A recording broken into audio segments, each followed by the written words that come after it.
Hello and welcome back to the Long Island Railroad Montauk branch, except this obviously isn't the Long Island Railroad Montauk branch. This is my other layout that's in the other side of the basement that I use for experimenting and stuff. As you can see, if you're familiar with my previous work, I have completely redone it. Here is a shortcut, or a link rather, to a video that will show what it used to look like. And now I'm going to show you what it looks like now. First of all, the reason I took it apart was, well, a couple of reasons. Uh, the track work wasn't that great, was probably the main reason. It was always, not always, but often derailing at switches and stuff, using old Atlas switches and track. So took all that out and I simplified it greatly. This just has four switches and no passing siding. So there's two switches here for this small yard, and then a couple switches back here for the lead into the yard, and then the lead into these two spurs for industries. Right back there like that. And since I know at least one or two people will be interested, here's what it looks like underneath. It's just basic 1x3 framing, topped with, I think it's 1/4-inch plywood, and then the green foam insulation on top of that. And I use Wago connectors because I'm soldering challenged, and they work fine for what I need, at least. I don't know, some people don't like them. I think they're fine. Over here is basically the only wiring. It's just a simple bus,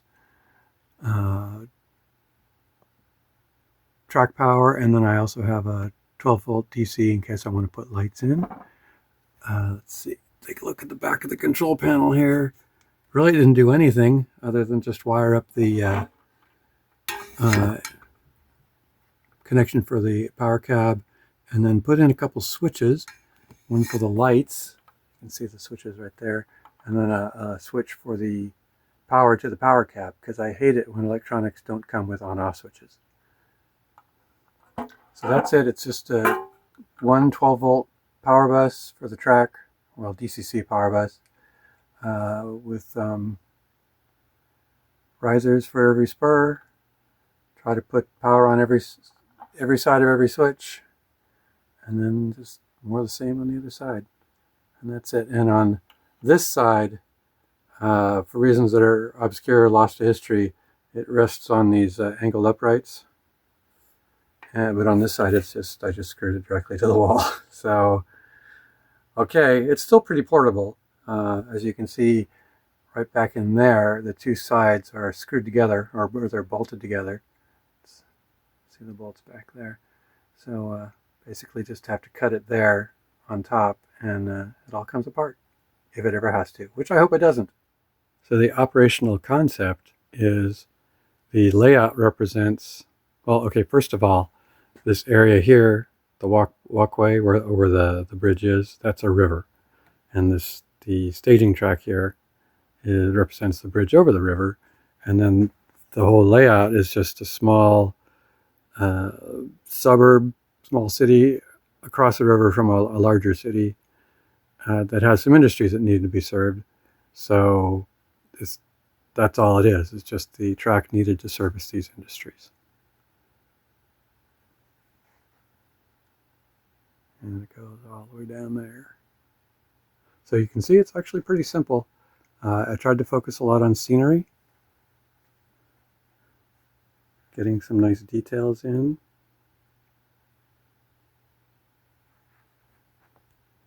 Drive down the road here. There's still a lot of things I need to add, like I need obviously more cars and put some people on it, finish up the details on the roads. But I have a lot of detail.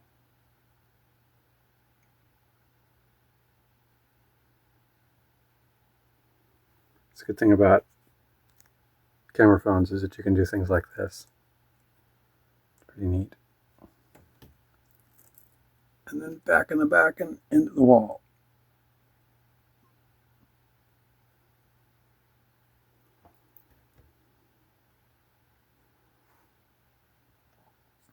So the other thing I wanted to do when I redid the track plan, other than make the track more reliable, was just make it simple and support the simple things that I wanted to do with this layout.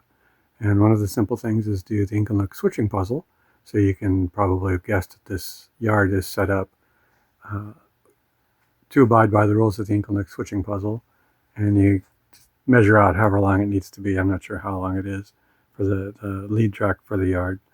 And I also wanted to just do simple switching, no switch list, just using the car cards that I have, which are not complicated car cards. They're just pictures of the cars. That's all they are. So the water feature, it gives you a hint of the river that's supposedly out here.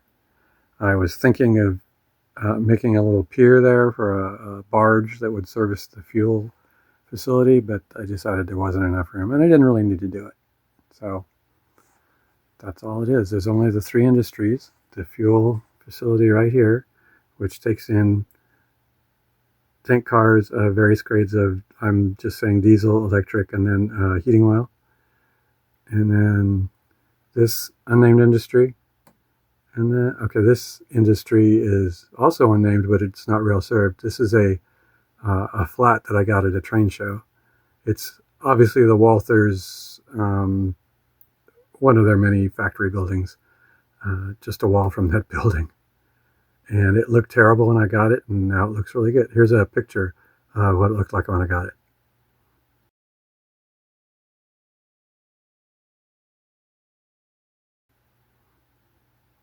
So you can see the difference. I did a lot of work to it. And then this is a building that used to be on the layout. I took it apart and made a flat out of it, and added details and repainted it and made it look a lot better, at least to my eyes. What do I know? And this building is also unnamed, or this industry is also unnamed. I'm bad about naming industries. I also don't put up a lot of signage. A lot of people really like signs. I like signs too, but for the most part, the signs pointed to where people could see them. And usually the backside of buildings weren't seen a lot unless there was a passenger train running by. And then people would put signs on their buildings so the passengers on the train could see it. But there's no passenger train here. So there's really no reason to put a sign identifying these buildings where no one would be able to see the identification. At least that's my thinking. Now the fuel facility could probably have a big sign on it. Definitely there should be a sign out in front saying what it is. There is kind of a sign on the side of the building right there, XXX. That's left over from like 2 layouts ago. I suppose it could still be the XXX oil refinery, but actually not a refinery, just a fuel service facility.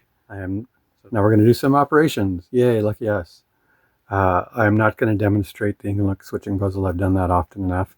I am going to do the simple switching concept that I use with these cards that I have. So what I do is I have a card with a picture of every car I have that's available to be used on the layout. And all I do is just randomly select them. So take a look at the card, and if it is on the layout, it goes off the layout, and if it's not off the layout, it comes on the layout. And that's all there is. So draw however many cards you want. And let's see, NYC, I can't read it on my glasses, 53020. That is not on the layout. So it's going to go here in this handy dandy little thing I attached to the layout.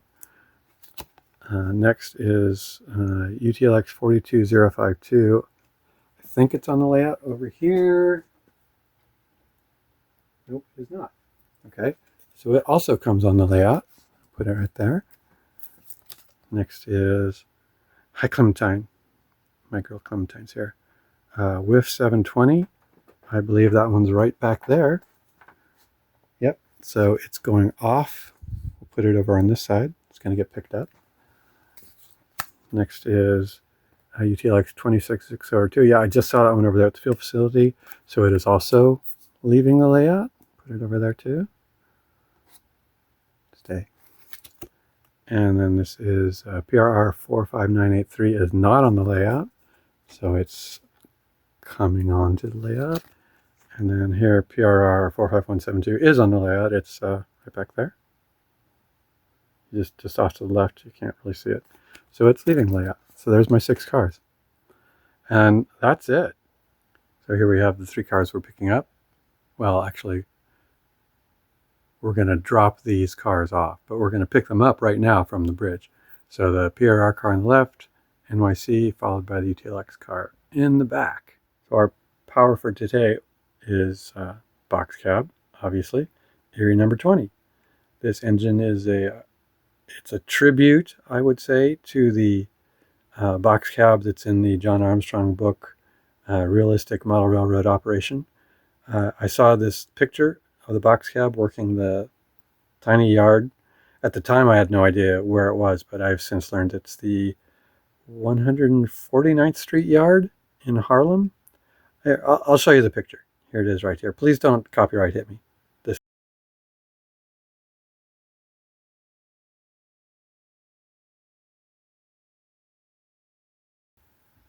further study showed me that number 20 was used there as well. And I made this 20 because it was easier to cut out the decal for 20 than it was for 19. Yep, that's how I roll. So I think I've mentioned this in a previous video, was that this box, the 3D print box cab shell is not particularly authentic. It kind of combines features from the 60 and 70 ton box cab, but it's all I had. So there we go. All right, let's get this baby fired up. This the box cab has a soundtracks decoder in it, a keep alive, and a speaker. Obviously, put all those in myself. Good thing about box cabs, plenty of room inside. You can put whatever you want in there and there won't be an issue. Now, as I showed you, or I mentioned, I'm using a NTE power cab. Whoops, going the wrong way. Turn that baby around. I really like it. I mean, the only downside is that it's tethered. I assume you can get an untethered version, but this layout is so small I didn't need it. How does it compare to the Digitrax DCS52 I have in the other room? Well, each one has its good points. Let's put it at that.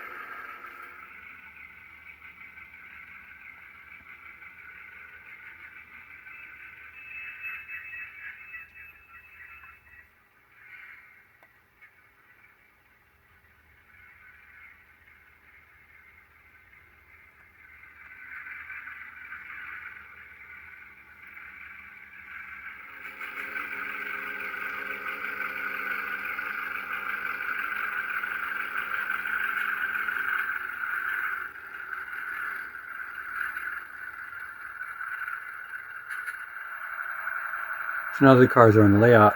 How do we figure which car is going where? Well, it's obvious that the tank car is going to swap with the tank car that we're pulling from the fueling facility. What about the 2 box cars? Well, we're pulling a box car from each of the other industries. So we're going to put, at least that's what I'm deciding right now, making the command decision that we're going to replace them with one of these box cars. So how are we going to figure that out? Well, okay, we're just going to roll a die. For the PRR car 1 through 3 on a 6-sided die that I happen to have in my outline right here. 1 through 3, it's going to go to the building on the left, that one right there. And 4 through 6, it's going to go over there. So 1 through 3, it is a 2. So that one goes to the facility on the left. So by process of elimination, the other box car, the New York Central box car, will go to the facility on the right. So now we have to decide how we are going to go about doing our switching in the most economical way possible. The main factor to consider is that the switching, the lead track over there on the left that I'm pointing at and you can't see, down there, that track can only hold the engine in 4 cars. So we can't just grab all the cars and willy-nilly sort them around. So what I'm going to do is I've decided I am going to take the string of cars here, go and pull the 1 tank car and replace it with this car. Then I'm going to bring that tank car back, put it in one of the yard tracks, put the other 2 box cars on one of the yard tracks, and I'm going to go get all 4 truck cars from back there, bring them back to the yard, resort the boxcars in the right order, and then put them all back in the right order. So that's what I'm going to do. Let's see how it works. Now, if you're interested, my staging track, it's simplicity itself. It's connected to the layout by this little connector right here. So you can see, just plug it in, pull it apart, and it just sits there. It's not, I could use a clamp, but I don't need to. It just sits like that. Just lift it out, done. That's it. Leave it up against the wall. When I want to put it in, just slide this end in here, and then that goes right there. It's all. It took a little bit of effort to make sure that the little platform it's sitting on is at exactly the right height. Both ends. Actually, this one's a little high, but it doesn't matter. I am not a good carpenter, so that was the best that I could do, and it works great. So that's all you get. And off we go. Let's do a.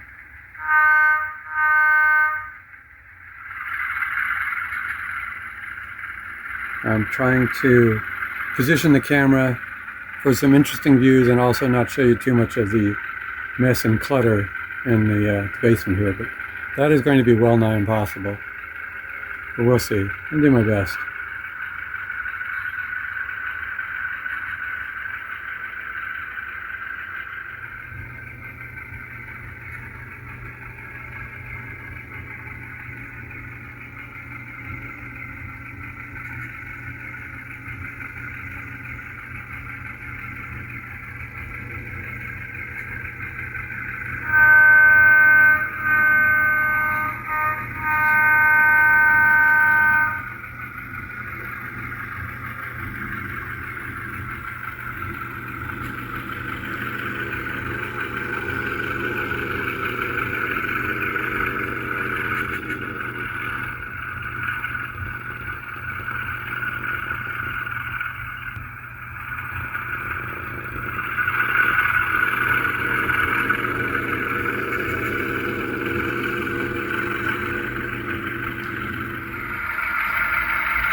Open the gate.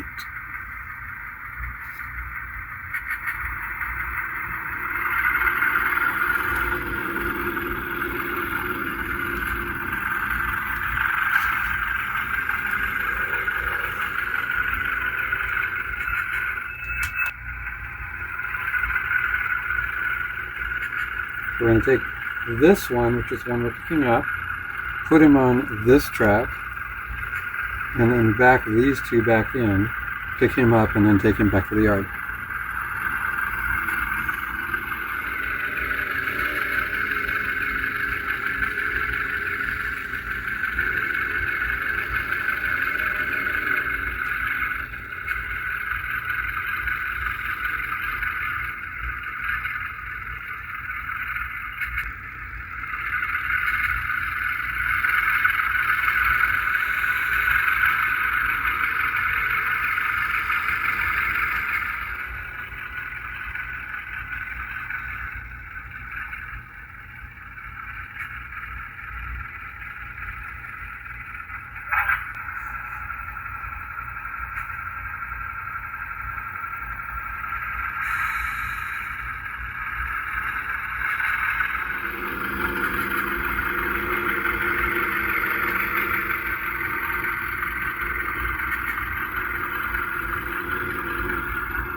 Alright, so like I said, I'm going to take these two boxcars, put them on the other siding, and then go get the other 4 boxcars in the background, and then sort them all and put them all back. Seems like the right thing to do. If you think otherwise, let me know in the comments. Like anyone's going to comment.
Alright, so we've got all the cars in the picture now. I'm going to take this one and put them on into the track there because they're just going to be leaving soon anyway. And then the order in which new cars need to go back on the spur will be... oh no, I've forgotten. Okay, this one, and then this one, and then that one. I guess we'll do that. Okay, so all we have to do is put these two in between these two. That shouldn't be too hard.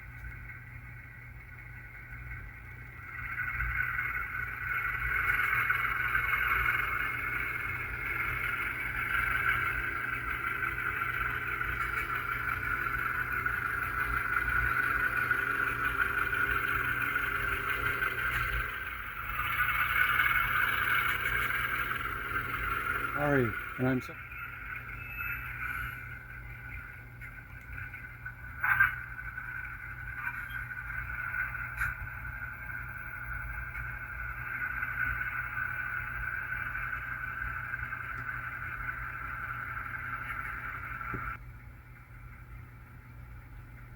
So we'll now take the PRR car, which is also leaving, put it on the track with the whiff car,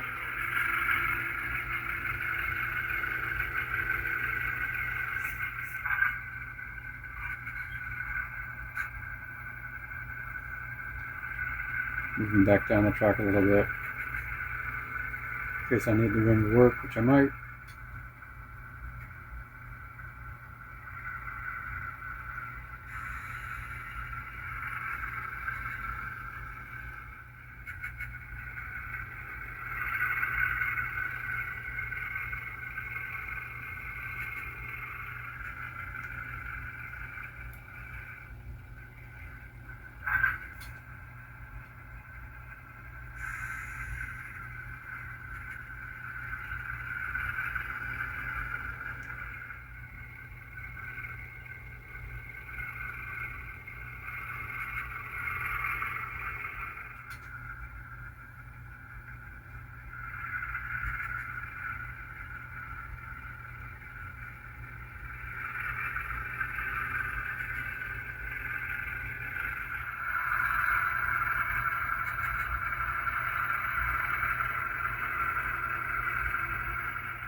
Alright, I'm going to take all the cars, and then I'll back the tank car right here so I can join the other two cars that are leaving.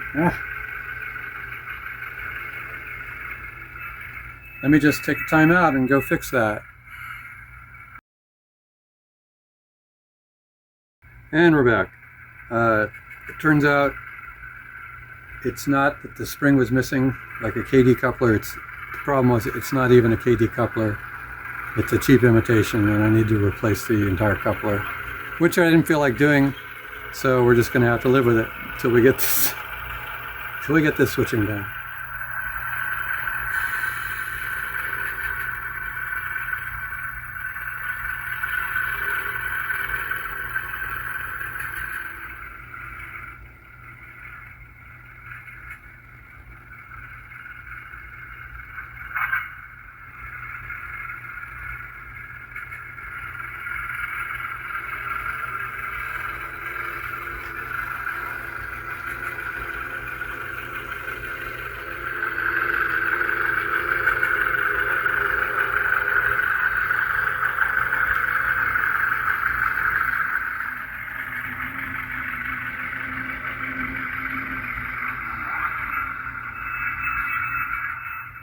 Now you get to wait in line right behind Mr. Pickup Truck.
Alright, that's all I have to show you for this. That was simple switching. You can see that took quite a while to do. It's just a matter of bringing 3 cars on and taking 3 cars off. So I won't show you every inch of the trip back to the yard. I mean, I could stop this guy anywhere. He owns all this track. No one's going to come run him over. So he can stop wherever he wants. Uh-oh. Went in the way. So, I guess that's it. I have one more video to make about this, which is my other operational concept that I think you'll get a kick out of. I will make that video and show you to you eventually. Let's hope it's not another year or so, like it took for me to make this one. And I want you to know that I've been joined by Engineer Winston. Hi, boy. Yeah, don't bother me, Dad.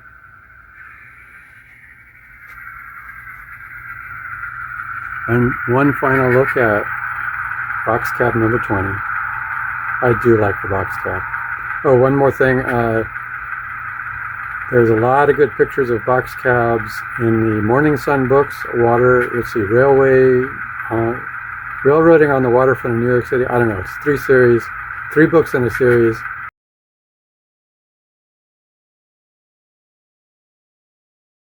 Not cheap, but oh, beautiful, beautiful pictures. And you can also find out a lot about Erie box cabs on the internet. Just search, I don't know, Erie box cab number 19 or box cab number 20. You'll find lots of information, should you care to do so. So, thanks for watching. You're all wonderful people. Comment. I respond to all the comments, like, subscribe, whatever. I don't care if you do or don't. I make these videos because I want to, not because I'm trying to make money or anything like that. So that's it.